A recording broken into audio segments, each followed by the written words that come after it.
going to the concession stand to help out real quick, and they'll tell you, hey, I need 2 Millers. And you go to pour the Miller, and it's all foam. And you're like, what did I do? Oh, yeah. I didn't know how to pour beer until I got here. I was like, dude, that's crazy. I cut the grass. I don't pour beer. Like, what am I doing wrong? He gets one high in the air. Left field. This one's got a chance. And let's go on a cowhide. Jory Ride. Sound the horn. The RailCats clear the yard. Hello, RailCats fans, and welcome back to the RailCats Talk podcast. He's Chuck Polarek. I'm Kyle Svetich, and I think I need to update the picture behind me because this is from a couple years ago. But the field still as beautiful as ever, and we got the guys that actually maintain it and keep it 100% clean looking year round. Noah Harder and Josh Guzman. Thank you, gentlemen, for joining us. It's the RailCats ground crew. Thank you guys for joining the podcast today. We had what? Hot dogs with Santa. That's when we tried to plan it all out. And, Yeah. And someone ghosted me for a hot minute. Yeah. And then he's like, all right, let's get this going. I see how it is. Yes. So it wasn't. Was it Ryan's fault? Ryan might have. Yeah, Ryan. You're right. Ryan was the alter ego of the podcast. He's the one that didn't set it up. That sounds about right. Enough about us, Chuck. Enough about us. We're not here for us. We're here for Noah and Josh. So hard-hitting questions. Why is it that grass right along the edge there looks so beautiful this year? Right? It looks so nice between first and second. And it wasn't like that before. No, I think it came back to me watching one of your guys' videos and seeing that you had mentioned something about that, and I immediately texted Brandon because I think it was on Brandon's episode where he was on here, and I was like, Brandon, you tell him that he can come here anytime he wants and grab a hula hoe, and he can start hula hoeing if he wants. So I remember talking to you about that at the Hot Dogs with Santa. So I was like, you know what? I was like, that's got to be my goal this year. That's my only goal, is to make sure that grass right there doesn't come there. Success. So. Some people equate field of the year as being their pinnacle, but I think that your pinnacle is probably that line perfect every game. I appreciate it. That is all Chuck did last year, was nitpick that line. I said, you can't even give the man a break. You don't know the man quite yet, and you're just nitpicking him, and I'm glad that we got that subsided, so we don't have that hanging over our head. But obviously, a lot of people don't get to know the grounds crew that often. So, Noah, what got you into groundskeeping? Yeah, so I played college baseball, and I went to Olivet Nazarene. My freshman year, got hurt, season-ending injury, and then sophomore season, got hurt again, but then COVID hit, so we didn't have the season. And then going into my junior year, it was a summer league during the COVID year. I had Tommy John, so I went to my coach and was like, I got to do something to still be a part of the team. And I had been groundskeeping at Kane County. That's where I started out doing it, my senior year of high school. So I knew a little bit about it, but I didn't know I wanted it to be like a career. And then during college, my junior year, when I was still hurt, he just kind of let me kind of be the groundskeeper for the team, which was really cool because I still got to be a part of the team. I was still able to contribute to their wins. And then that's where it kind of hit me, where it was like, okay, maybe I can make a career out of this and be a part of a team still after college, after playing, and still be a part of it. And then just kind of went with it. Was the assistant at Kane. So I was a game day guy at Kane County for 2 years, assistant at Kane County for 2 years, and then moved to Arizona for a year and a half with the White Sox. It was on their spring training complex. And then that's where I met Josh over at the Dodgers. And then last year is when I came here. So it was very fast, very, very fast kind of, I don't know. I just kind of just went with it. Obviously I don't have my schooling in this. So everything I know has to do with just everything I've done and experienced. So I'm still learning stuff all the time. So I'm never settling with it. So schooling only gets you so far. I mean, realistically, nowadays it's what the experience get, and just because you don't go to school for it don't mean you know what you're doing. So obviously we know what you're doing. Yeah. We try. Well, we either fake it and we trick everybody into thinking we know what we're doing. So that's how I like to go about it. So we had a bet beforehand. We were going to ask the question of how you got into this, and he thought that maybe like your mom or dad said go out and touch grass, and you said that's what I'm going to do from now on. That's what I'm going to do. I'm actually Go out and allergic touch to grass. I'm allergic to grass. Oh, are you? Oh yeah, like Oh. if I go rolling around in grass, I will start like itching. I'll start having hives and everything. That sounds like an awful career choice. I mean, it's why I have Josh like to do the mowing and stuff. That's where the grass gets on him and not really me, Oh. you know. Yeah. Wow. So it works Interesting. out. Got it. Noah just looks at the grass from the distance. Josh Yeah, is actually the right, one doing the hard right. work. So I guess the question That's how is, it goes. we should really be talking to Josh and not really Noah at this Yeah. point. All right. Award revoked from Noah, and now that given to All right. So we asked Noah the question. Josh, we'll ask you the same question. What got you into groundskeeping, and what led you here to the South Shore? Yeah, my dad's the one who actually got me into groundskeeping. He worked at the spring training facility in Arizona, just doing maintenance around the ballpark. White Sox had an opening, so that's where I started. I started with the White Sox for a couple of years doing it. I've always been a fan of the Dodgers, so I've been a baseball fan, and so I was with the White Sox for 2.5 years. Left a little bit, did some construction, and then Dodgers gave me a call, said they wanted me to come work with them. So I immediately hopped on that, and yeah, that's where I met Noah. So Dodgers help out the White Sox in the stadium sometimes, so I got to go down there and get some game day experience with them. Um, then we had this, we talked about it maybe a year ago. It was like the off season after my first year. I like hit him up. Yeah, it was like, hey, like what are the odds? Yeah, like, it wasn't set in stone, and hit me up at the beginning of this year, like, you willing to come down? And I was like, yes, yeah. I've never been outside of Arizona, California. Never been on a flight. Oh wow.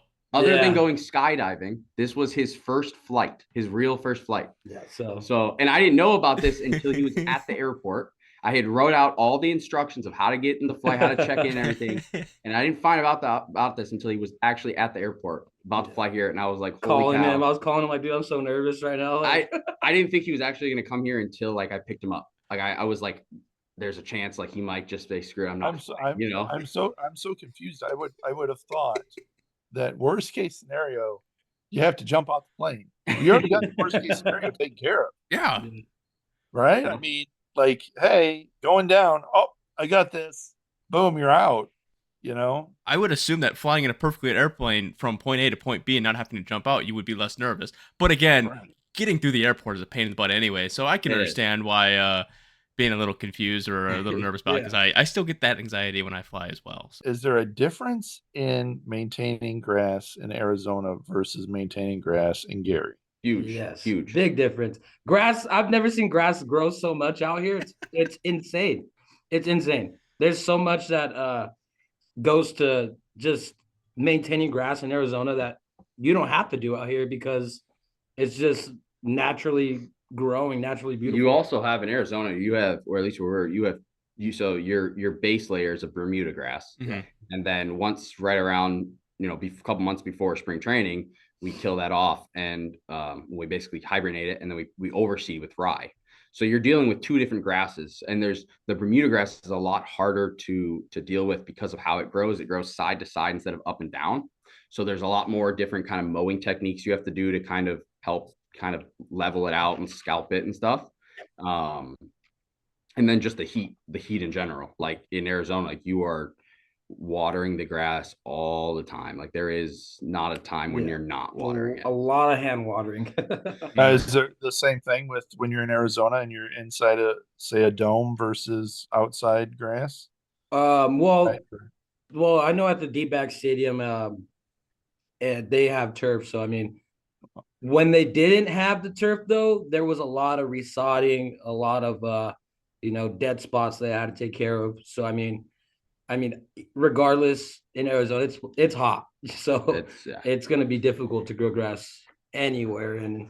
But I mean, it's we did it. You know what I mean? You got a lot of spraying, a lot of just hand watering, like Noah said. So I mean, it's possible. It's just different. I think yeah, that was one of the so biggest things different. that we would talk about a lot is like the difference in everything, not even the grass, but just like the weather. Like, so I didn't tell he asked me a couple weeks before he came here. He asked me, he's like, so how many tarp pulls a year? And I told him, I said, let me answer that once you get down here. Because I was very nervous that if I told him the truth, that he would not come. So that was probably that was just another thing that like is so much different because you don't have that. Yes. So So in my 6 years in Arizona working, in baseball for the Dodgers and White Sox, in total, we pulled the tarp about 10 times, probably.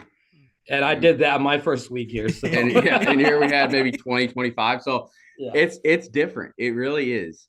Watching the radar.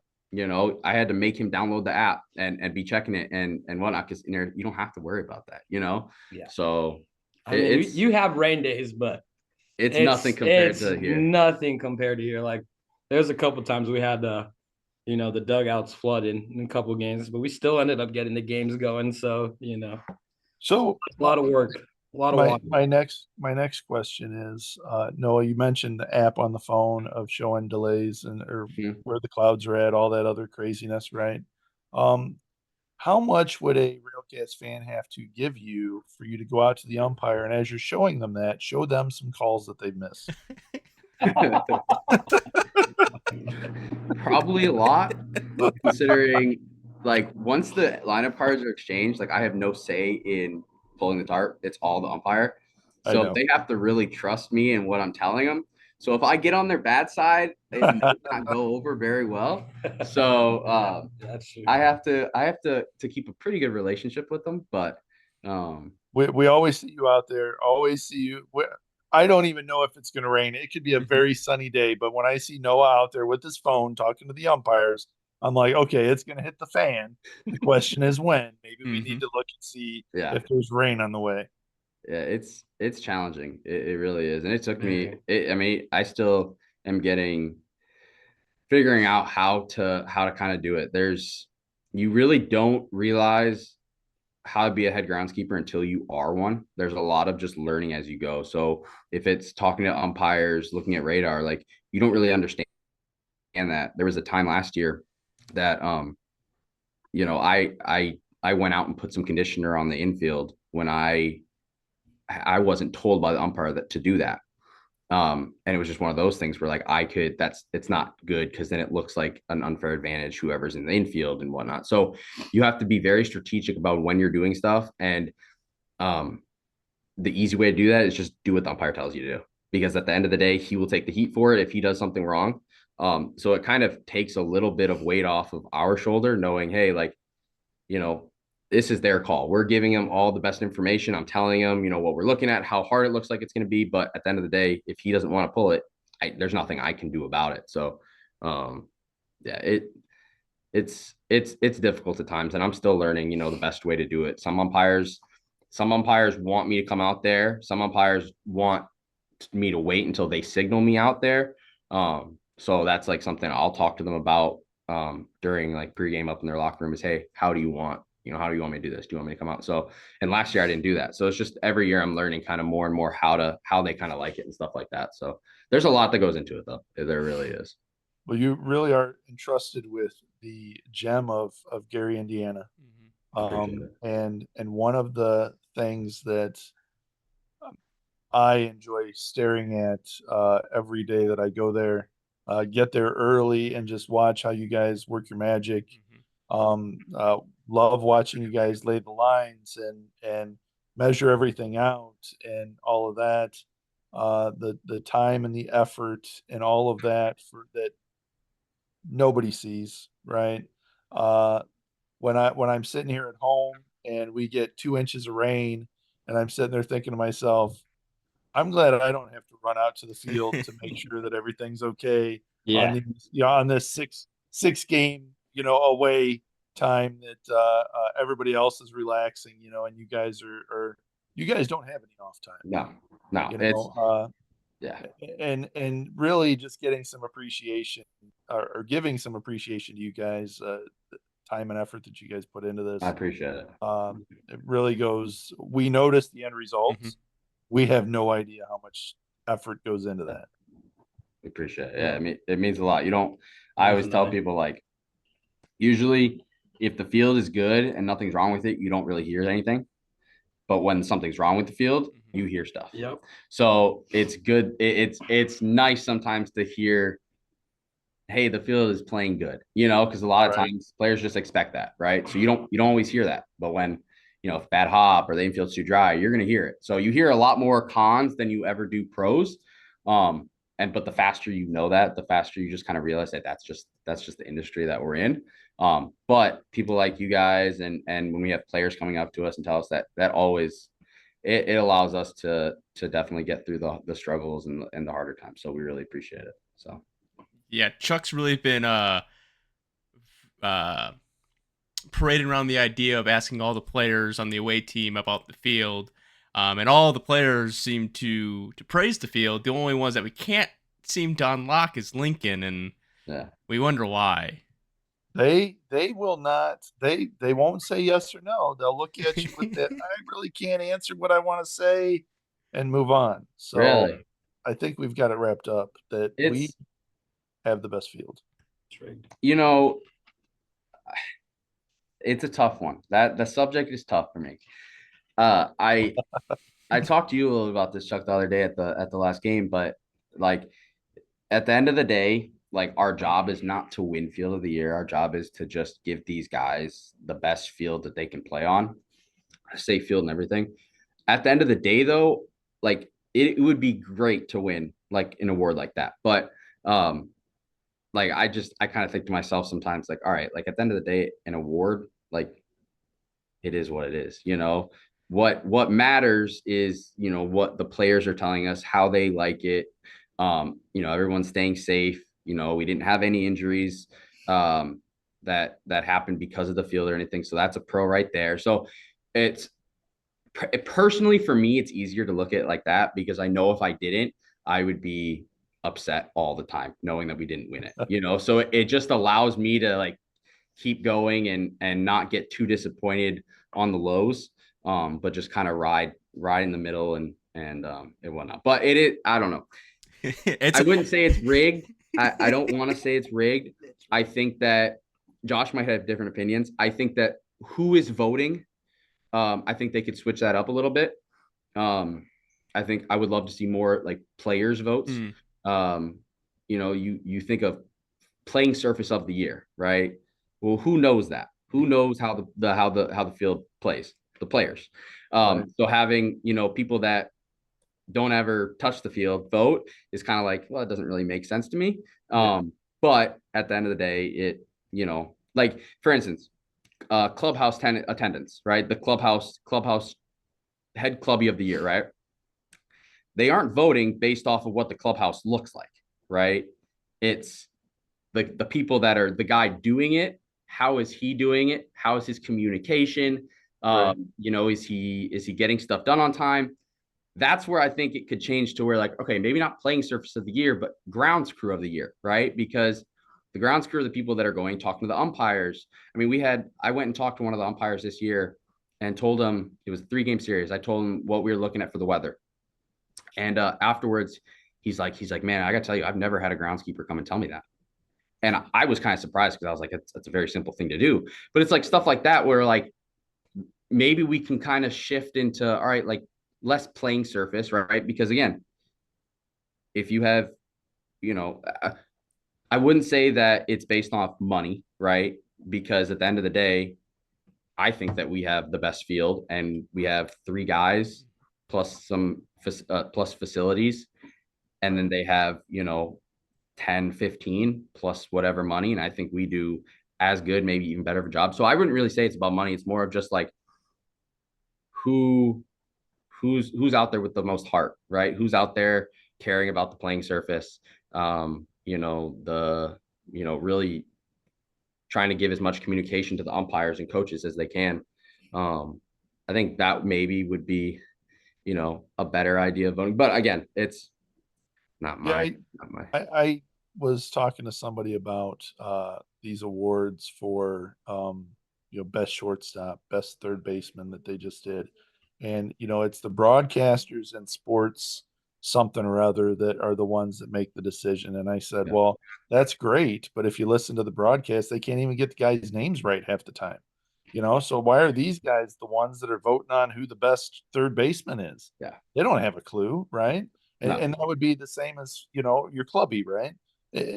How am I going to vote for the clubby? Or am I going to have the parking lot attendant vote on who the best clubby is? Exactly. Or just taking someone else's opinion for asking, asking a broadcaster to vote on what the best field is or the best playing surface, or you can't do that. It seems as though that's consistently the way that they go is, hey, let's figure out, okay, check some boxes. Sounds good. Let's give out some awards, call it a day. And I don't think that they take it as they don't take into account the hard work and the effort that everybody puts in to get in those positions. Yeah.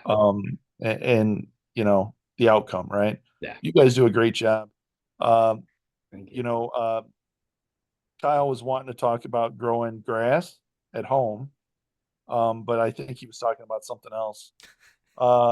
So we had talked. I don't know about that, Kyle. I have no experience with that. Right, Chuck, right. Well, I have a he's- child at home. You really think I'm Arizona. So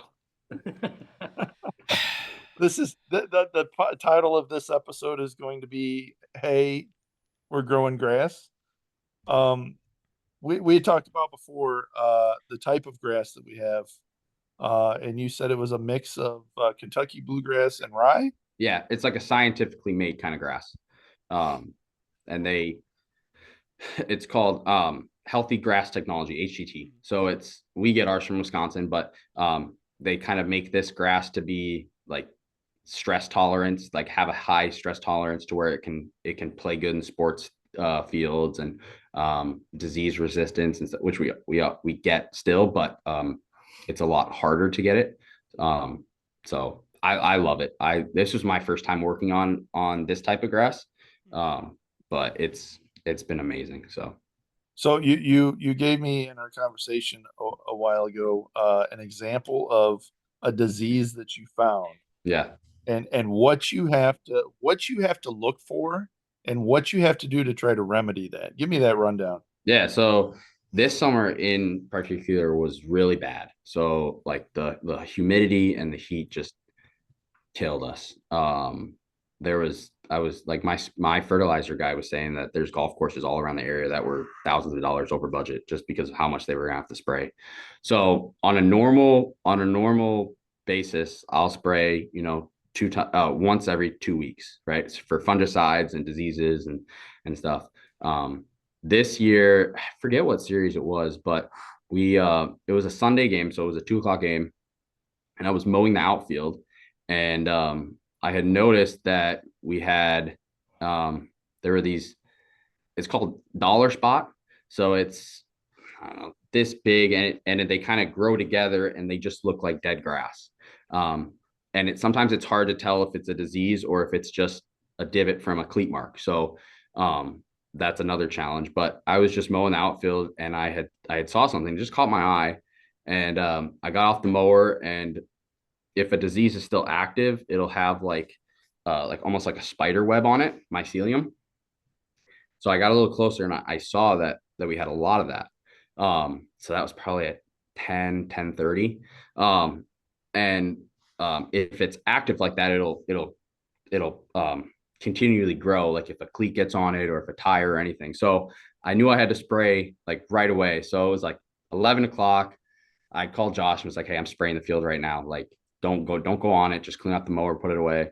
So I was out there at 11:30, 12 o'clock on a 2 o'clock game, spraying. I had to like text Kent, our pitching coach, and say, "Hey, I need you to push back when pitches are going to come out because I got to let this dry just a little bit longer." So it was not ideal at all. That's like worst case scenario to have to spray like 2 hours before a game, but it was just something that, we had to adapt to the situation. And yeah, mowing is one of what I learned in Arizona is whenever you're doing something, it's not just that thing you're doing. You're always looking at other things. So like mowing, for instance, you're not just mowing straight lines. You're looking and making sure there's no diseases, any divots, any hot spots, any spots that didn't get watered. So you're not just looking ahead and going for it. You're always doing something else. And that's one of the things. Mowing is one of the best times to do that because you're literally going over every single piece of grass. So it gives you the best opportunity to like see if you have any of those diseases or how your grass is looking. So yeah, it was a challenging summer. Very much, but Wow. See, told you there was more to it, Kyle. Oh, Come on. what do you mean? I know there's more to it. Use these guys. They just put their headphones on and tool around on the lawnmower. No, that's what I do. There's a lot to it. That's what I do when I mow my grass. These guys are completely different. All right, they have a Hey, whole entire field to take care of. when I am at my house, okay, so during the season, I barely mow my grass. My neighbors mow my yard for me. Well, I can understand. Since you brought that up, how many hours are we talking that you put in a day at the field? At the field, on a game day, we're here probably about 9 a.m. to 11 p.m. 11:30, 12, whenever we get about an hour to an hour and a half after the game ends, we'll still be here. Yeah. On 15, something like that, yeah. 15, 16-hour day, maybe. And then on an off day, it really all depends. If we don't have anything going on and we just got done with a long homestand, we'll go in there and mow, water, maybe like the first day, mow and water and get out. And then throughout the week, there'll be more stuff that we have to get done and whatnot. But yeah, you basically live here. I mean, but it's fun. Like if you don't, that's what I tell people, like when I'm hiring my interns is like, you have to love it. You have to love the long hours. You have to love the grind of it. Because if you don't, you're not going to survive in this industry. It's just not possible. Like just not at all. No. And then plus being on the field, like for me, I think it's a privilege, you know what I mean, to be able to be around the players, to be around the stadium, the field, mowing the grass every day. It's one of the best jobs to do. Me personally, it's just so satisfying.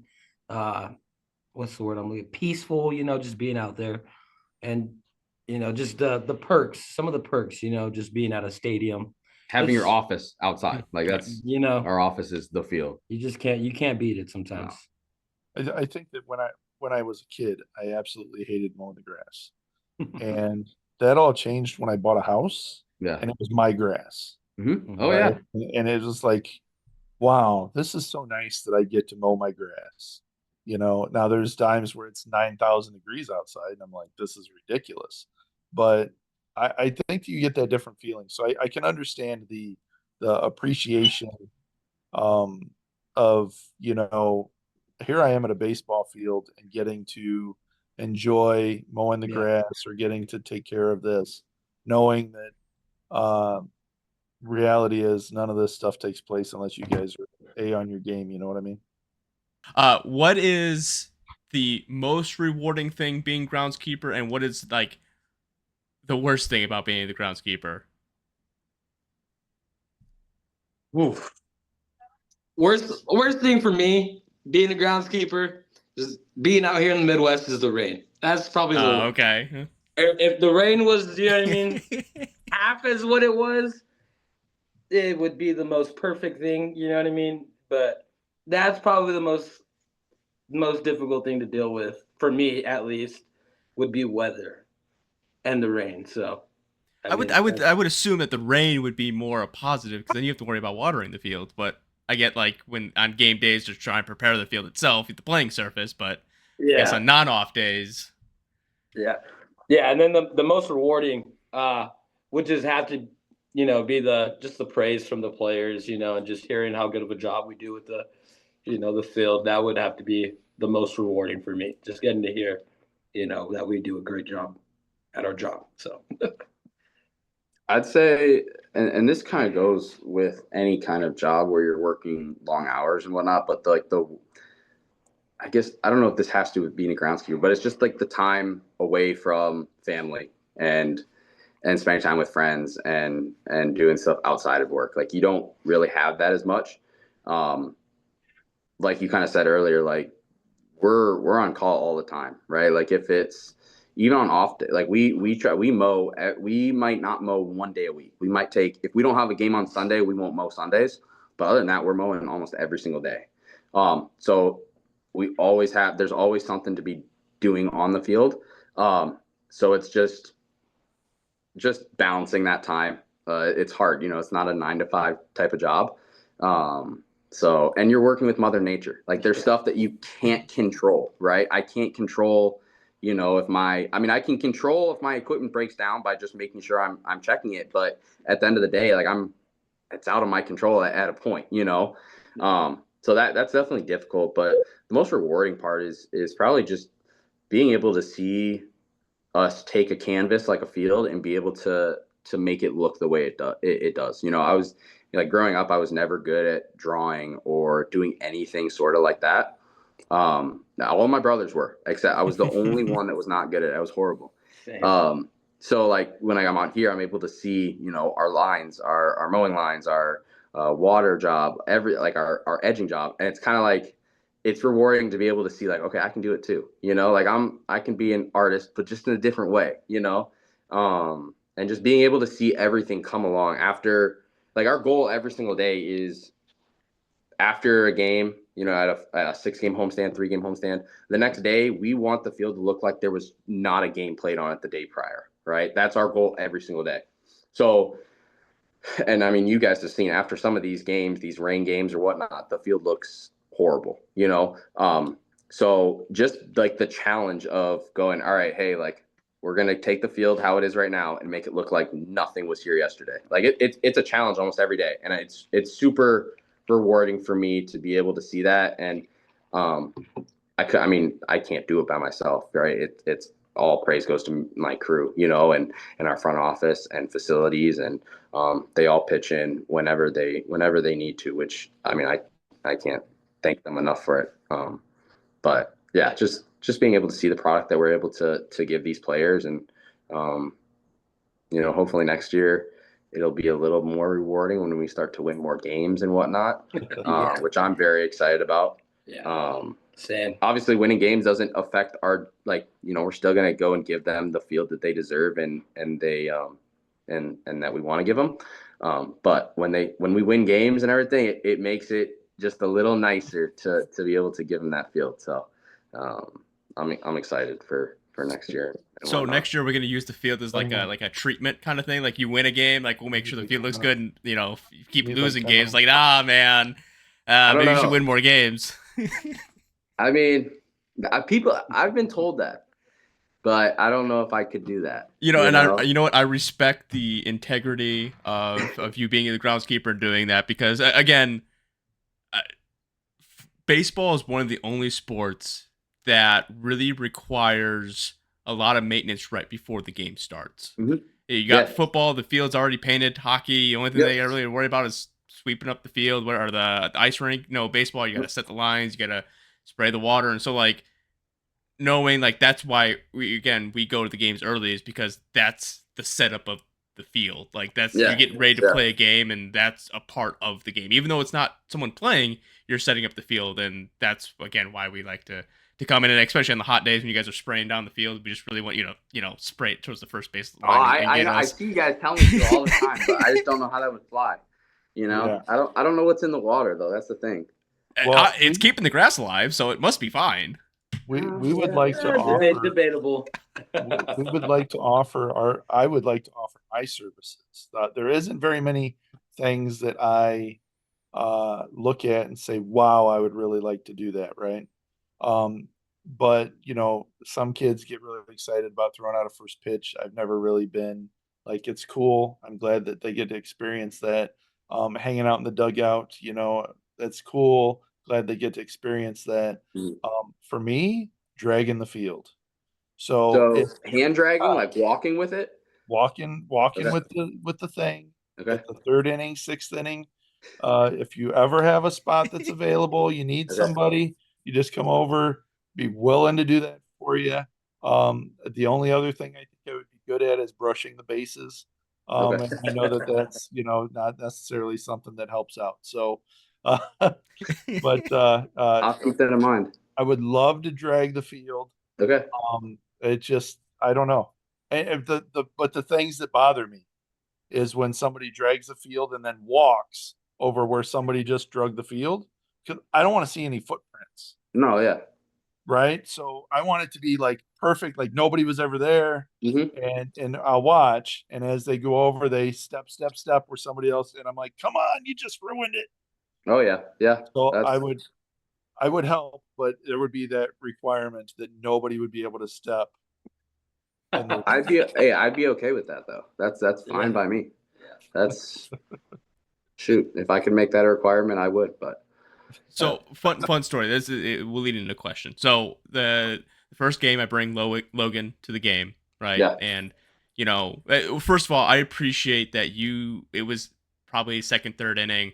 You stopped and you spent maybe 5-10 minutes with me and my wife just talking about the baby. And obviously, congratulations to you. Thank you. You're getting right there, and he could come at any moment. Any day. But it was a running joke. I was talking to Chuck. I said, what if I just take the stroller out there and I rock up the brakes and I just start squealing across the outfield? How upset he would be. And he's like, and you tell me, now that I'm having the kid, it's a whole different perspective change. So yeah, just go right there out and go and do that. It is. But with that being said, what is a big change in your philosophy from year 1 to year 2? A lot. Just not stressing about everything. It really is. I stressed about everything last year. It goes back to not knowing how to be a head groundskeeper until you are one. You learn from a lot of that's probably been my biggest thing, is learn from your mistakes, right? Like I tell my interns, and I tell anybody that needs to hear it, it's in life too, right? Like you're going to make mistakes in life, but it's all about, you either are going to take that time to allow it to grow you and you're going to learn from it, or you're going to allow that situation to make you, bitter or mad or whatnot. So biggest thing from last year to this year is just learning from my mistakes, not stressing over the little things. Cause at the end of the day, it's grass, it'll grow back. And just realizing, I think for me, honestly, it's realizing that, like we're a business, we're an entertainment business. A lot of the, for instance, last year we had, the mayor's drag.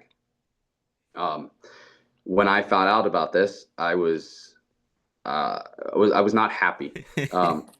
I've never had to do anything with that. I've never had to go, all right, hey, we're having non-groundskeepers drag the field, right? And the way that me and Josh both were kind of taught and everything is like, hey, like you do everything professional, right? Like it doesn't matter if it's a minor league field, major league field, you act as if you were in the big leagues, right? So when we drag the field, like I'll yell at our guys when we're dragging. If we're not going fast, I'll yell at Josh if he's not going fast enough, or if he's turning too hard or whatnot, I'll let him hear it, because that's just how I want our guys to act. We're gonna look and act as if we are in the big leagues, because that's just kind of how I went about it. And that's kind of, as soon as I got this job, that's kind of how I thought about it. Like, all right, hey, we're gonna run this as a big league grounds crew. So when I heard about the mayor's drag, it was kind of like, I can't do this. Like, what are we gonna do? Like, if a bad hop happens, that's my fault. No one, they're not going to blame the mayors, right? They're going to blame me. So it was one of those things where like, I kind of freaked out, the drag happened and we got through it, and it was like, all right, that could have been worse. So fast forward to this year, I was like, all right, I know we're going to have a mayor's drag, right? How do I grow as a groundskeeper? I know this has to happen, right? Because it's one of those things where we're making connections with the cities, right? It's, spring training in Arizona, right? It's baseball, right? There is no, the sponsorships have nothing to do with us, right?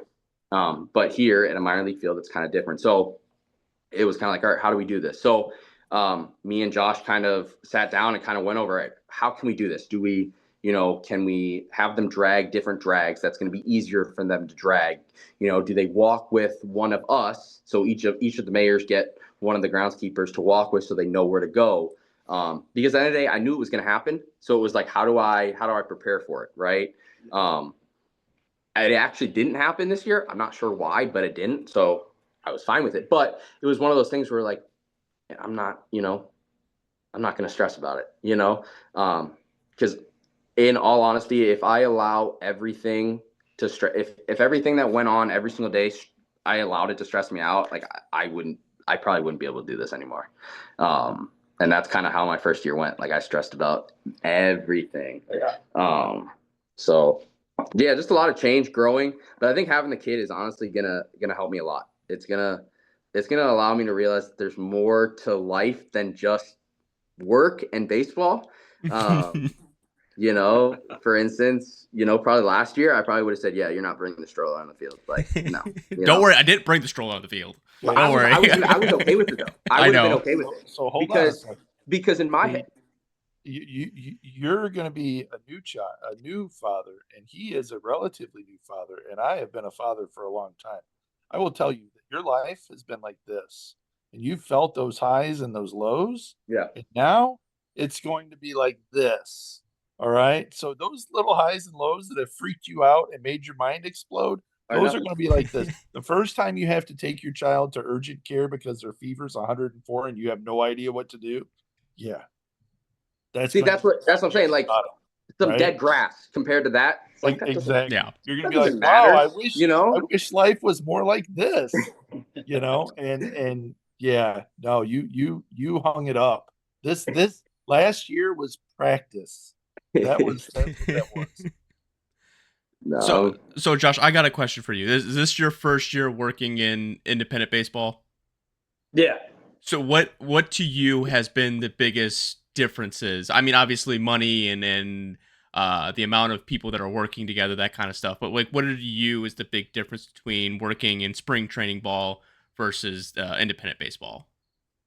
Oh man, it was a lot to get used to. I wouldn't say a lot to get used to.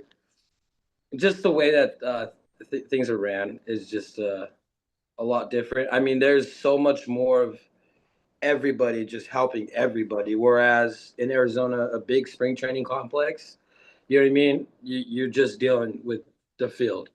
You know what I mean? Over here, it's, we're helping out, concessions, facilities, just doing different stuff around the ballpark.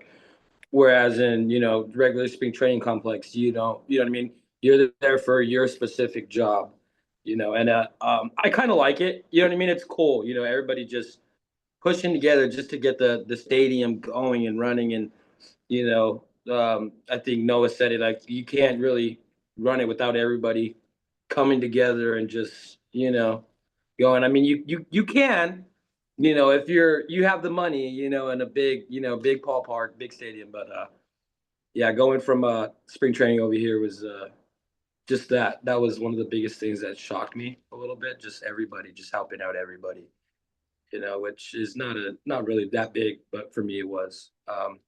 Yeah, if you're not used to it, Yeah, I was not used to, what I mean, just going to facilities, helping them out. I mean, my dad did work maintenance, so I would stay a little bit later at the spring training and help him do some, fixing the chairs around the ballpark and, just doing different stuff. I actually got to move Dave Roberts' locker room around for him, so that was pretty cool doing that. Doing stuff like that. It's pretty awesome. Nothing compares to just, you go into the concession stand to help out real quick and they'll tell you, hey, I need 2 Millers. And you go to pour the Miller and it's all foam. And you're like, what did I do? Oh, yeah. I didn't know how to pour beer until I got here. I was like, that's crazy. I cut the grass. I don't pour beer. Like, what am I doing wrong? I just drink the beer and cut the grass. Don't, I don't pour it. I expected you to say they tell you to pour 2 Millers, and all of a sudden I have 3 Millers, and I don't know what happened to the third one. I mean, there was a couple times I had to give 2 beers because half of them were foam. So I was like, all right, if I give them 2, then it equals 1 because half of it is foam. So I was like, all right, fine. So, Note to self: if I go to the steel yard and I get a beer and Noah's back there pouring it, I'm just going to a different line. yeah, don't. Yeah, different line. No, Yeah, no. for sure. So For let, sure. let me let me ask you this. There's a couple of games that come to mind where the grounds was an issue. Yeah. Okay. One of those is we had huge downpour of rain, and for some reason, when people would hit the ball, the grass, it would bounce normal. As soon as it hit that dirt, it would just lay on the ground and just scoot. Yeah. And the players didn't know how to handle that.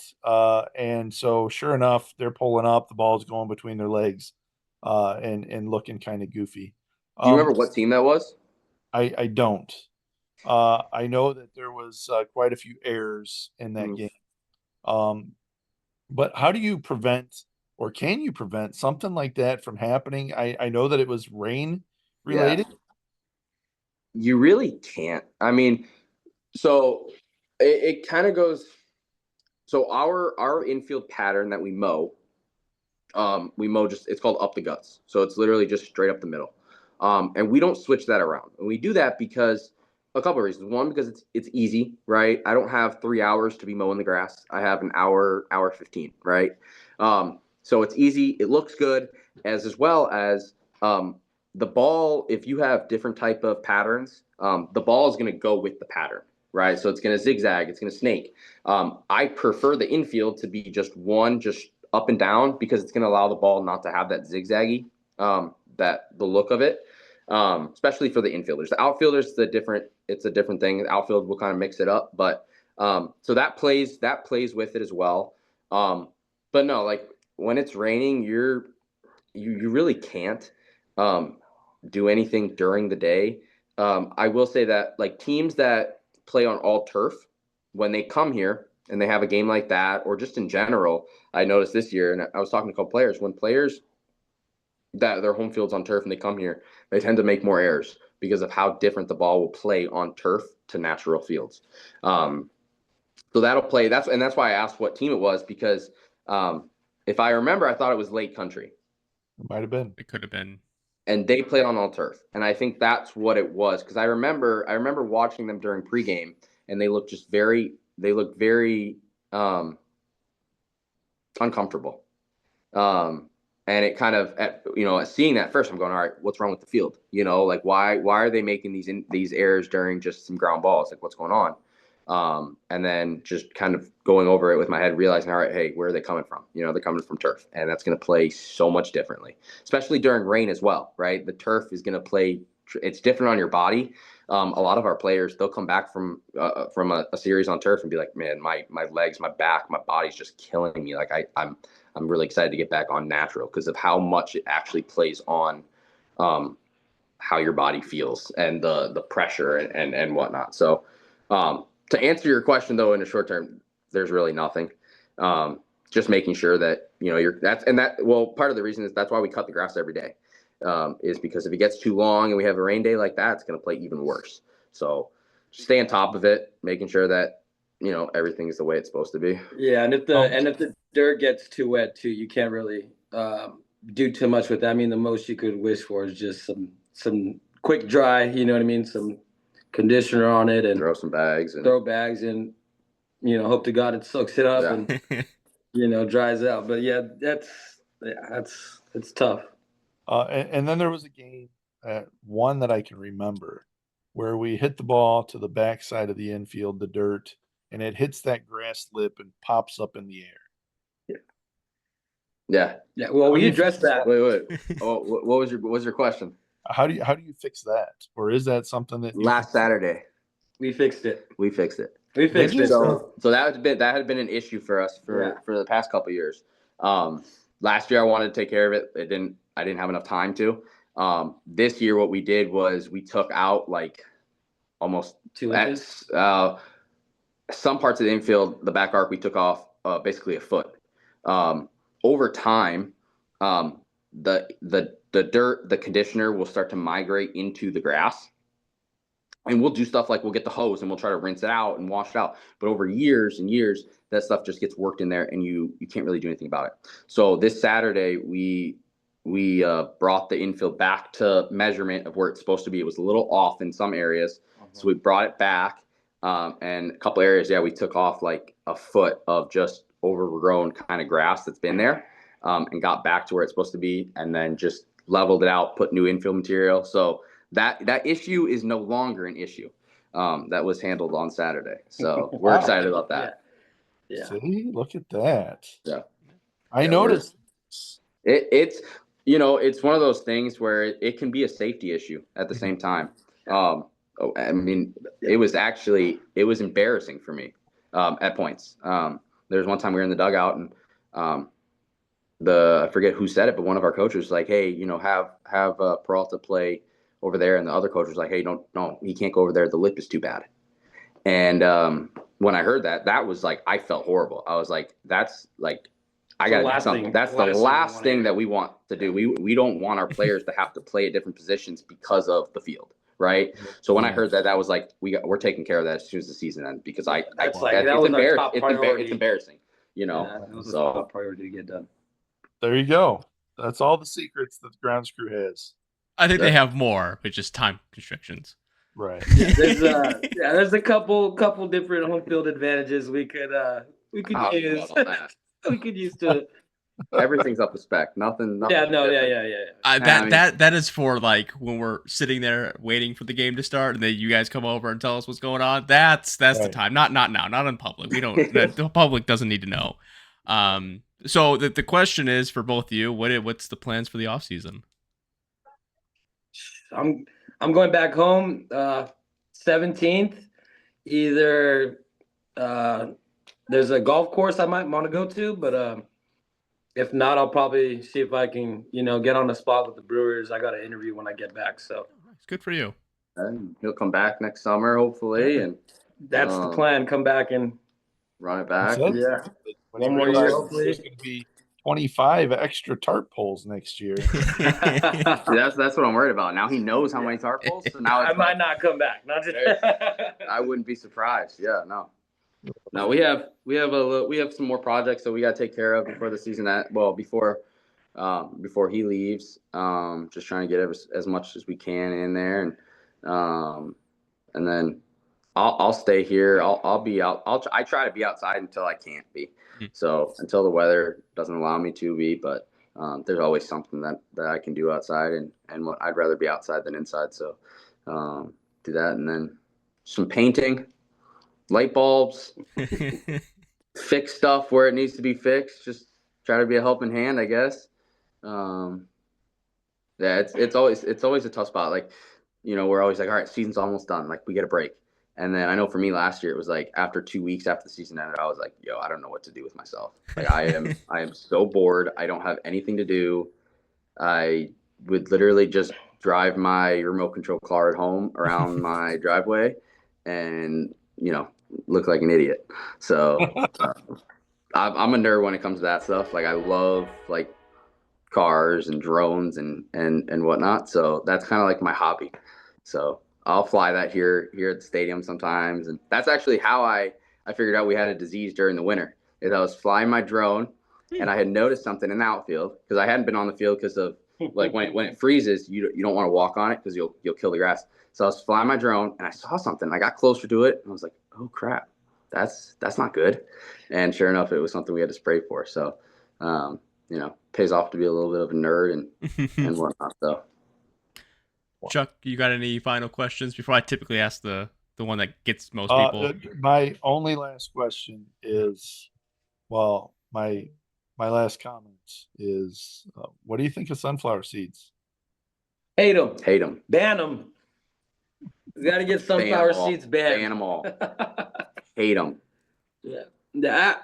Sunflower seeds, we gotta get rid of peanut. I sit there and eat sunflower seeds all day long. I know you do. I know you do. Was the first base side right there by the dugout? Because every single time when they blow down the seats, clean them. The morning of, gotta rake them up. There's a pile on the warning track right there that we gotta rake up. I hate them. I can't stand them. Well, at least I know two culprits of that.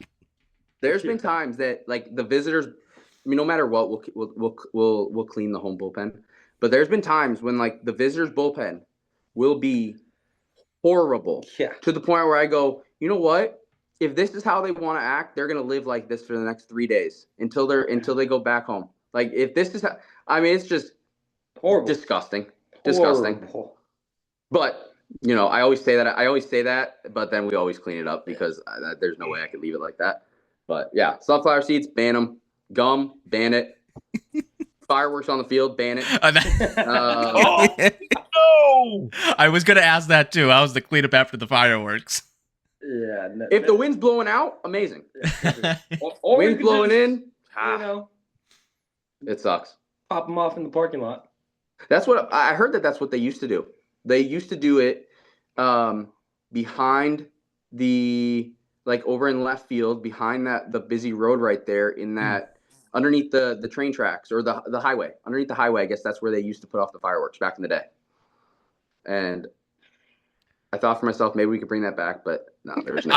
Listen, the fireworks are just one of the great attractions going there. So don't mess with the fireworks. No, it really is. As much as I hate cleaning them up, we really do. I mean, they're amazing. They are amazing. The fireworks shows are crazy out here. Fireworks are banned in Arizona and California. So, I mean, you can't start really get too much. You start having the fireworks out by the train tracks. Next thing you know, you're doing it in a building across the expressway, way down there. You got two guys with sparklers moving around like the Chicago Dogs do. That's what they call their fireworks presentation. Or you've got Kane County that has it, like 3 counties over. You can, like with binoculars, you can see the fireworks going. Crazy. So yeah, I don't mind it. You have to take one for the team on this one. Hey, and that's another one of those learning things. It's the fans love it. That's what's going to bring the fans. At the end of the day, without the fans, we don't have a job. So it's like, right. And I will do a better job to not make such a mess with myself. I'll bring you a cup. I'll be there every day for you if you want to. You know what? That would probably be worth it. Really? Or Chuck, you could just be a good person and just bring an empty water bottle in, or go get a cup from the concession stand and do it yourself. I could. Or just spit it further up the seats. Yeah. You know what I mean? Spit it a couple seats behind you or something. Yeah, just not on the field. Here's the thing. We always get kids standing over there, and so it's my good excuse to say, "Hey kids, can you move out of the way or I'm going to spit on you." Yeah. Or just spit on. Or just spit on. I mean, they got to learn somehow, right? I mean, yes. Can't be standing there anyways. So. Right. I got nothing else. What's one fun fact about yourselves? One fun fact about myself. Other than your obsession with grass. Right. That's a tough one. Fun fact about myself is I can play piano. Oh, okay. That's a good one. I'm musically inclined. Yeah. Something like that. Very declined in the music. Well, industry. hold on. Just about anybody can say they can play piano. And not necessarily are you musically inclined to do that. Do you play piano well? Is it something that you do regularly? I used to play for my church. Oh, okay. All right. We'll give that one. I used to, play Wednesdays, Sunday services sometimes. Nice. So, yeah, I used to be very, very involved with music. Very cool. I'd say, I don't know if this is like one interesting, but I'm a big brunch person. Okay. Like that is my favorite thing to do. Like if we get done on a Sunday, Monday, me and Katie, it's like, hey, let's go find a new brunch spot. Like I love finding brunch. They just hit the spot every single time. There's nothing beats that. So yeah. What's the go-to brunch selection on the menu? Crepes. Okay. Crepes are good. That's... Crepes. Dell's Crepes and Pancakes. Right by on Miller. They got fire crepes there. Wow. Okay. All right. There's a sponsorship right there. I'm gonna give it a shot. Give it a shot. Yeah. We like food. Food's good. Yeah. I got the Nutella ones. They were they were so good. So Chuck, what I heard is next year before the season starts, all 4 of us get together and we go there and we get crepes. No, I'm down. As long as afterwards we come back and I give Chuck a hula ho and he goes around. Yes. We will make sure that one happens. I'll buy him crepes then. You know what? I'd be willing to help out. Absolutely. All right. Maybe I'll even let you get a picture on the mower. Well, there you go. So now you're getting this. This might be a little bit too high rated for our audience. I didn't say you were going to drive it. I just said you were going to sit on it. Sit on and take a picture. I didn't say you were going to drive it. Don't get me excited like that. I want to point this out too. I did watch a video that shows a robot that lines the field for you. Hate it. Don't do it. Hate it. Nope. Takes their job away. I know. And not only that, the robot goes over its own lines, and it's horrible. Yeah. I was like, if I had a 15 field complex, I'd probably get it 100%. 100%. But like our painter right now, I mean, could use some work, but okay. Well, we have different ways that we paint the field. He likes to. I'll send you the video of it. I took of him. I let him paint the foul lines one time this year on the grass. The way he did it was the most funny. I had to stop mowing to just video him on how he was doing it. It's so funny. It's the way I was taught. It was just, we were just taught different ways how to do it, and I had no idea that's how he was taught. So that was my first time seeing him do it. And after that, I was like, yeah, I'll take over. It's funny, too, because I joke with them. This is just all fun and games. But I'm like, yeah, I come from the Dodgers where we win and our field looks better. So the way I do it should be the right way. Well, it's all there. You know, when I used to paint the foul line at the Little League field, I would say that it was, I'm glad that nobody asked me to take a field sobriety test because my lines were like waves. It was there was one day we had a Little League game, and it was right after like a 6 game homestand. Josh and I are like, bro, we are tired. Like these kids, we just need to paint this field. And so the warning track lines in the warning track, we didn't string them up, and you could still see them from the day before. So they were still there, and we're like, yo, we're just gonna freehand them. So we start freehanding them. I look back, I'm like, God, Josh, that's bad. Like people are gonna think we were drinking on the job because they were just squiggly. Yep. So we had to go back and actually restring it up. We're like, maybe we could get away with it for one time, but no, there was no shot. That was bad. But. Right.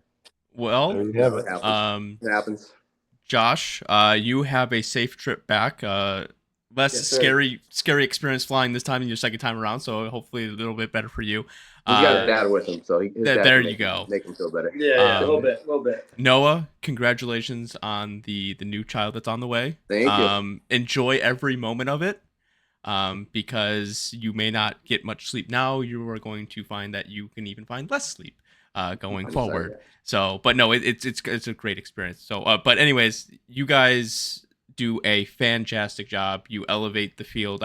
Even from year 1 to year 2, the field's been elevated, and you're the reasons why they haven't turned and said, maybe we should put turf in the field. So thank you guys, because we're slimming away. Some stadiums are going towards that turf. So knowing that you guys put in the work and the effort that you do now during the season, off season, even if you don't get a reward for it, in the eyes of the fans, you do a wonderful job. And I don't think I've ever heard anyone complain about the field. And I just hope that it continues that way. And you guys have a good off season, and we'll see you in 2026 with another beautiful looking field. Yes, sir. Thank you guys. Appreciate it. All right. Thanks, guys. I appreciate it. Yes, sir. See you. Guys, with the U.S. Steel Yard RailCats podcast, Field of the Year. That's right. What does that say there? What's it say? Unrigged version. The unrigged version. That's right. Unrigged version. All right. That's cool. This is the coolest thing. So cool. Holy cow. This is awesome. The 0-2. Swing and a miss, strike 3. Wrap this one up in green and white.